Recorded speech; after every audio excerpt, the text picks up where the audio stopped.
Estás escuchando Psicoeducando, el podcast en donde compartimos una plática amena sobre temas en psicología con invitados especiales. Esta noche me acompaña Maynor Valle. ¿Cómo estás, Maynor? Yo estoy muy bien, María José, gracias por preguntar. El día de hoy vamos a tener un tema muy importante y que va a ser del agrado de muchos, ¿verdad? Porque muchas veces nos hemos topado con esta situación y a veces nos preguntamos el por qué se da esto, qué será o será algo anormal dentro de la conducta normal. Entonces, el día de hoy, ¿qué tema tenemos para discutir sobre la mesa, María José? El día de hoy tenemos un tema muy interesante, como tú ya lo dijiste, pero antes vamos a presentar a las invitadas, ¿te parece? ¿Está bien, me parece? Bueno, en esta ocasión tenemos a dos invitadas muy importantes. Ellas ambas son profesionales de psicología. Tenemos a Lucía Galdames. ¿Cómo estás, Lucía? ¿Qué tal? Mucho gusto. Es un gusto para mí el estar aquí el día de hoy y poder responder todas las dudas. Y también les quiero agradecer por su invitación a este podcast, ¿verdad? La verdad es que el tema que vamos a impartir el día de hoy es un tema muy interesante. Entonces les agradezco mucho lo que es su invitación. Muchas gracias a ti. Y nuestra próxima invitada es Diana Guzmán. ¿Cómo estás, Diana? Mucho gusto. Para mí es un placer estar acá compartiendo con ustedes. De verdad, es un gran honor poder platicar acerca de este tema, ¿verdad? Que casi nadie lo ha tocado, no es como tan famoso, tan popular, y creo que sí las personas necesitan más información acerca de esto y les agradezco desde ya la invitación. Ya nos dejamos de rodeos y Maynor, ¿puedes presentar el tema de hoy? Claro que sí. El día de hoy vamos a hablar del tema del bruxismo, que es una condición un poco que pasa muy desapercibida, la verdad, y creo que muchas veces nos hemos topado en esta situación, pero quisiera que nos ampliara un poquito más el tema nuestra compañera Lucía. Por favor, ¿podría explicarnos qué es el bruxismo desde su perspectiva como profesional? Sí, con mucho gusto. El bruxismo consiste más que todo en una condición, ¿verdad? Por la acción de apretar o rechinar los dientes involuntariamente, siendo así de una forma multifactorial, si lo queremos ver etiológicamente, ¿verdad? Cuando no es tratado de una forma temprana, puede causar daños en el sistema estomatognático, causando cambios orofaciales. Y hablando más sobre la etiología de este trastorno, ¿verdad? El bruxismo es multifactorial y muy complejo. Se relaciona con una diversidad de causas como factores dentales representados por la oclusión, la posición dental, la movilidad, el patrón de movimiento mandibular, también lo que es la morfología de las restauraciones latrogénicas. Más que todo en investigaciones se ha mencionado la influencia de lo que son los factores psicoemocionales también, ¿verdad?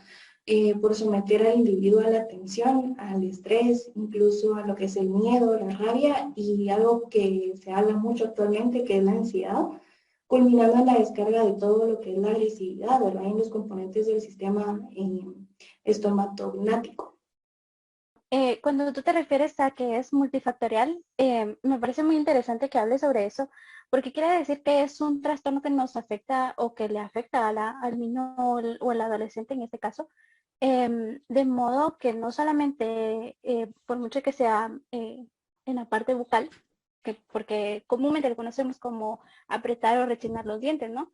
Pero no solamente es ahí su afectación, sino que multifactorial, eso me dice que es algo que afecta en varios sentidos, ¿no? Sí, así es. Realmente muchos lo toman solo como que afecta en un área específicamente.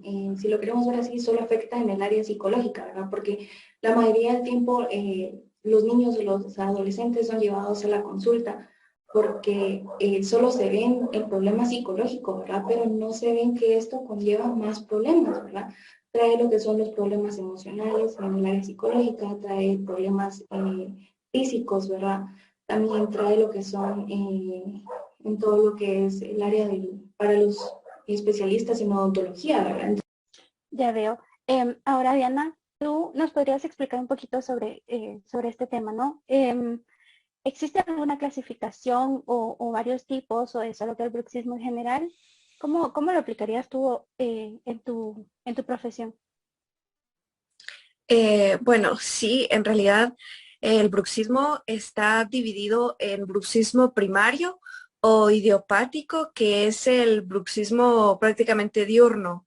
Y también está el bruxismo secundario, que es el nocturno, ¿verdad? El que se da en la noche cuando estamos durmiendo prácticamente y rechinamos los dientes y al día siguiente nos levantamos con un dolor aquí en la mandíbula, dolor de cabeza, algunos también despiertan con la mandíbula trabada, ¿verdad?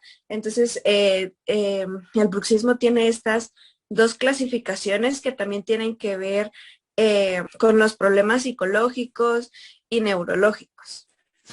Ok, Diana, gracias por la información. También usted mencionaba que esto propiciaba malestares ajenos también, como lo decía la compañera Lucía, ajenos también a la psicología, ¿verdad? También se debe a circunstancias de abuso de alguna sustancia o algo relacionado. No sé si nos podría ampliar más ese punto. Claro, sí, esto también tiene, como ya lo decía la licenciada Lucía, es multifactorial. Eso quiere decir que también puede tener diferentes causas, por eso tenemos que estar bien atentos acerca de cuál es el comportamiento de la persona y del niño, ¿verdad? Porque esto puede tener varias causas, como el estrés principalmente, ¿verdad? También puede ser por problemas obviamente odontológicos, ¿verdad? Problemas también acerca de los trastornos del sueño. Eso también puede afectarnos hasta cierto punto el bruxismo. También es importante verificar que antes de acostarnos, ¿verdad?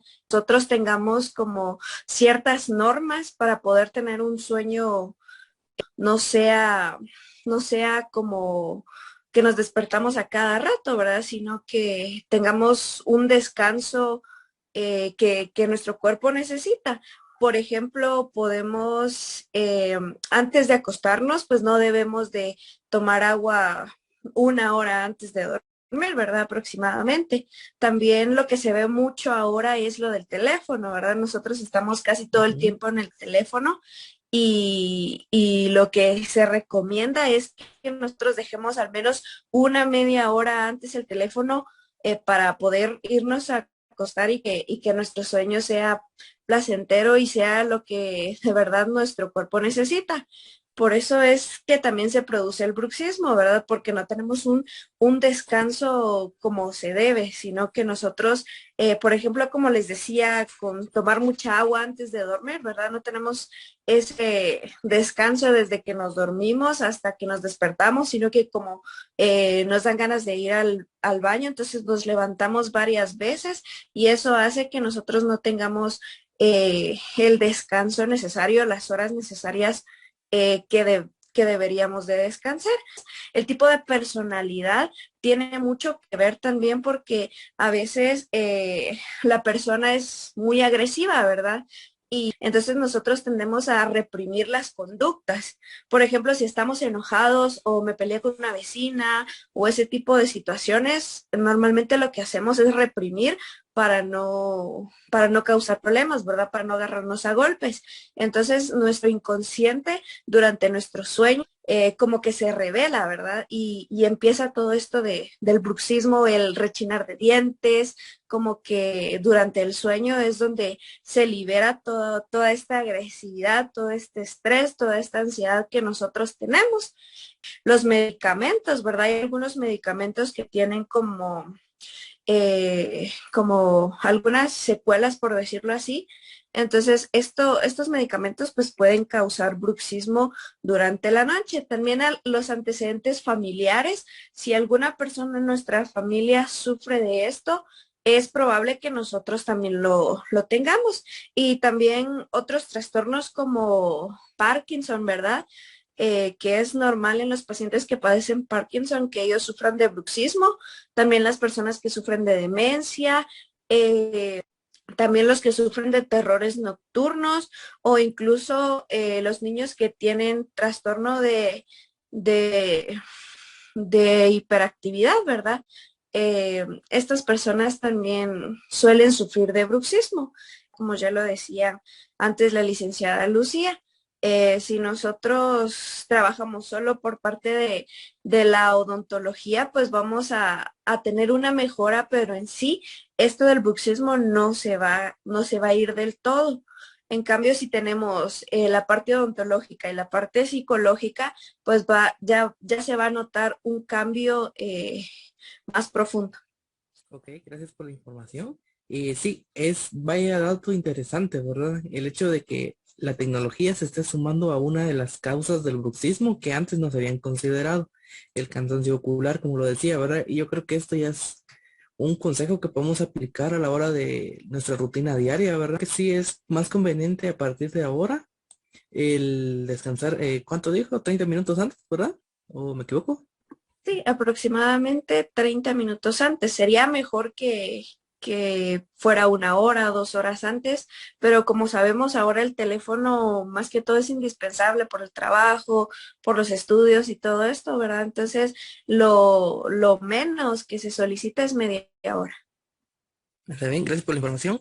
Y ahora le pregunto aquí a la profesional Lucía, ¿el bruxismo está asociado a alguna otra condición o trastorno que nos pudiera ampliar un poquito más ese punto? Porque sí, la compañera Diana estaba expresando la variabilidad que tiene esta enfermedad o síndrome o patología.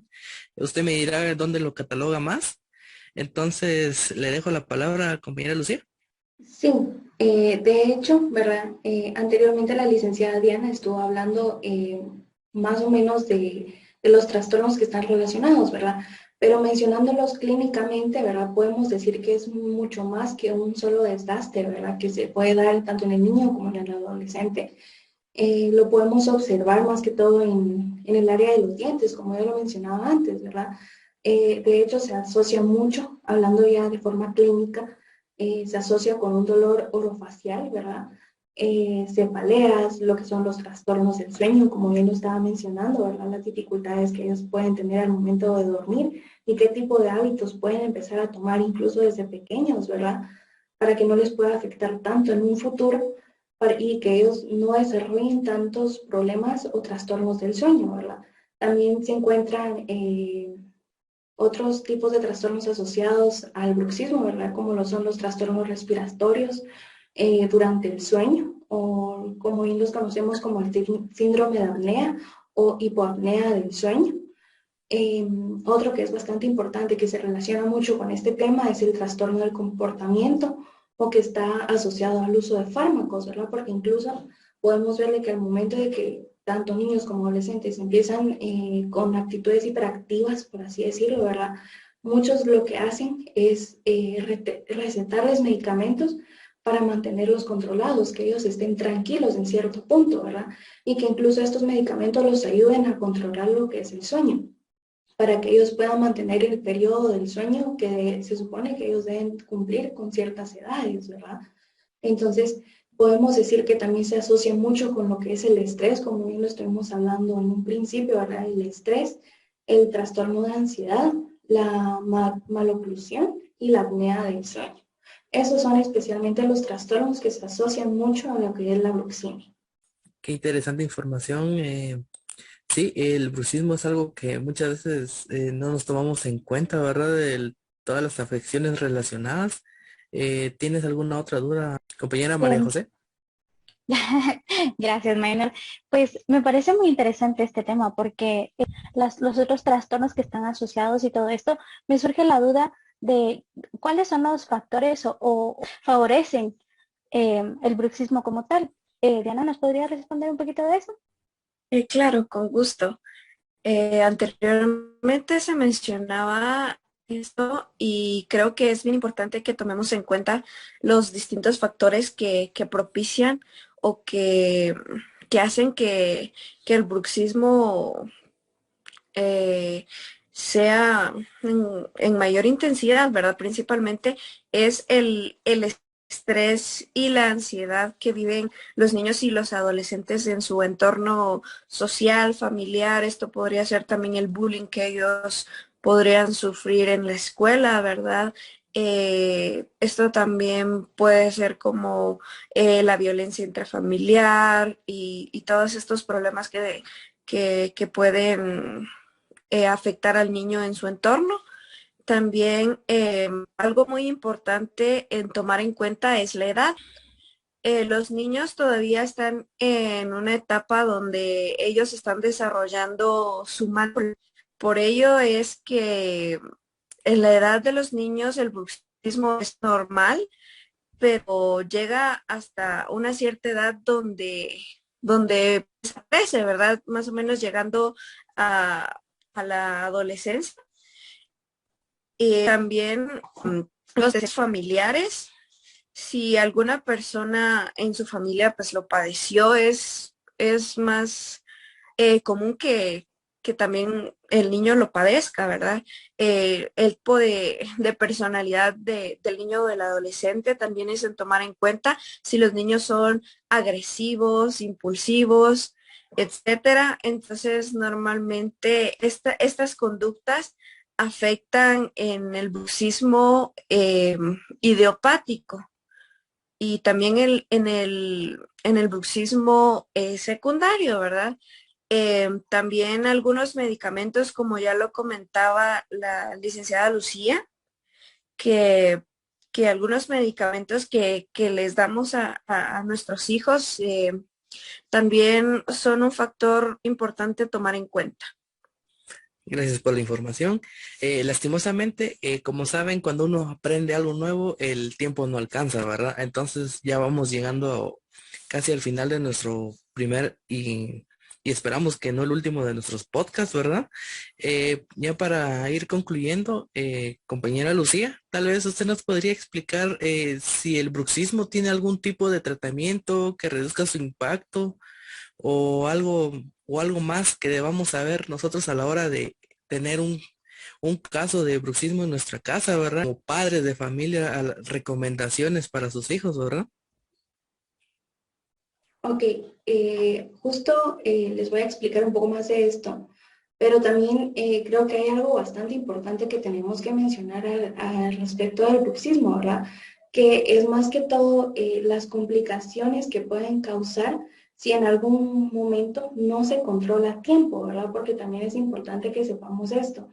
Si nosotros como padres en algún punto, ¿verdad? Nos damos cuenta a tiempo de lo que está pasando en el niño, ¿verdad?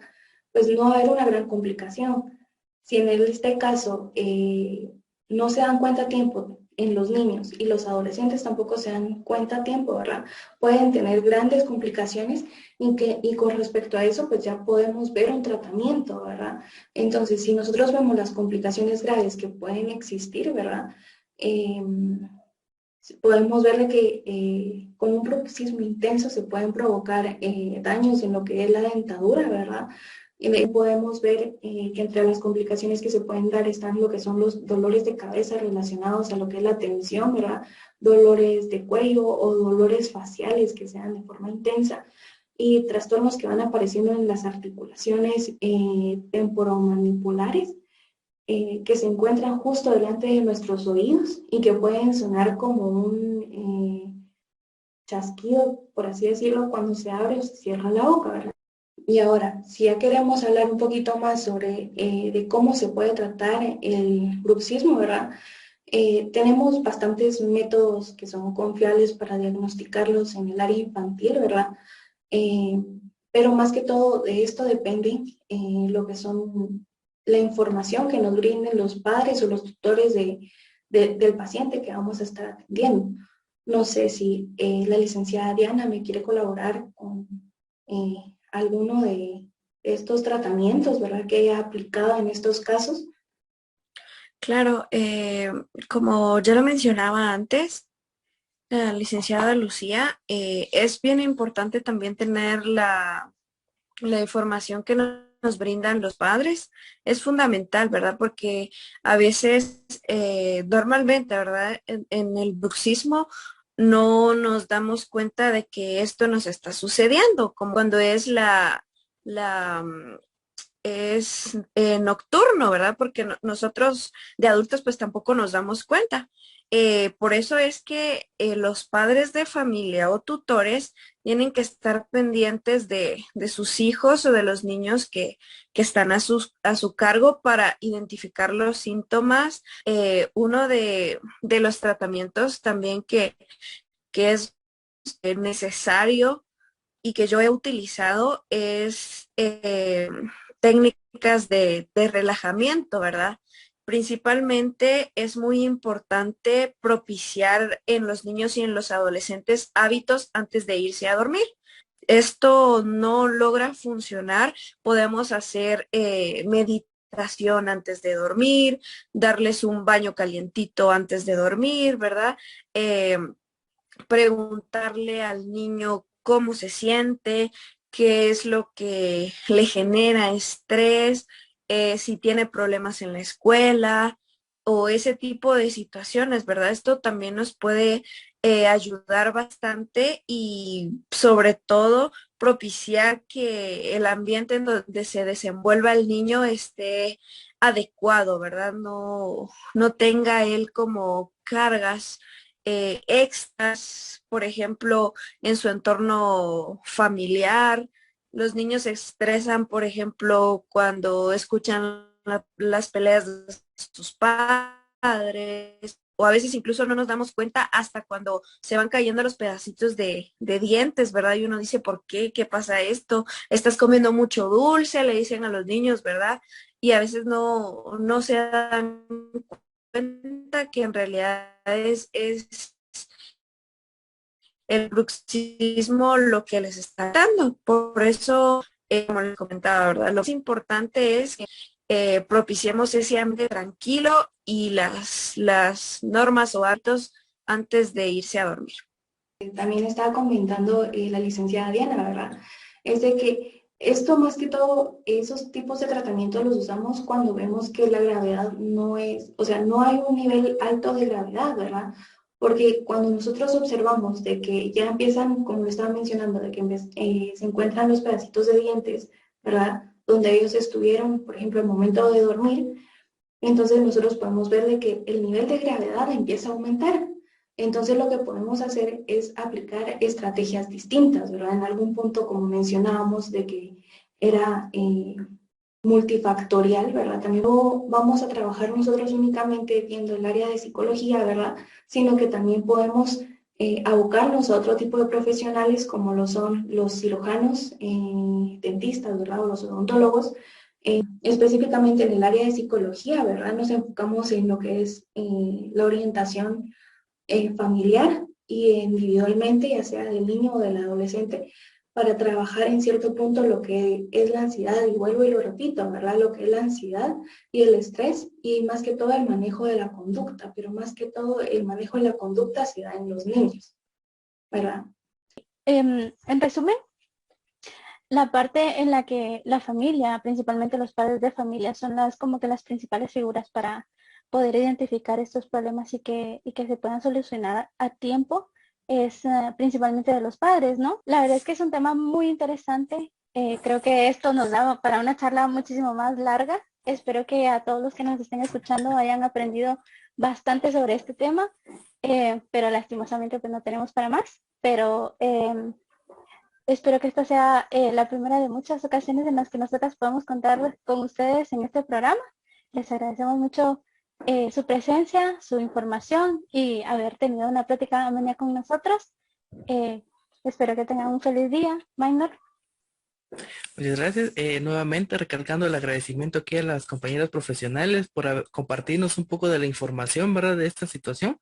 Y cualquier duda a nuestros oyentes, ¿verdad? Si la tienen, por favor, no duden en dejarla en los comentarios, que nosotros trataremos de responderles, ¿verdad? Y si ustedes apoyan ahí con un like, pues posiblemente hagamos una parte 2 de ese podcast, ¿verdad? Pero todo sea como a ustedes les agrade. Entonces, sin más que agregar, gracias a las compañeras profesionales, Lucía y Diana. Gracias, Majo, por estar aquí nuevamente en un nuevo podcast. Así que, sin más que agregar, nos despedimos. Muchísimas gracias a ustedes por la invitación. Nos vemos en una próxima entonces. Esperamos.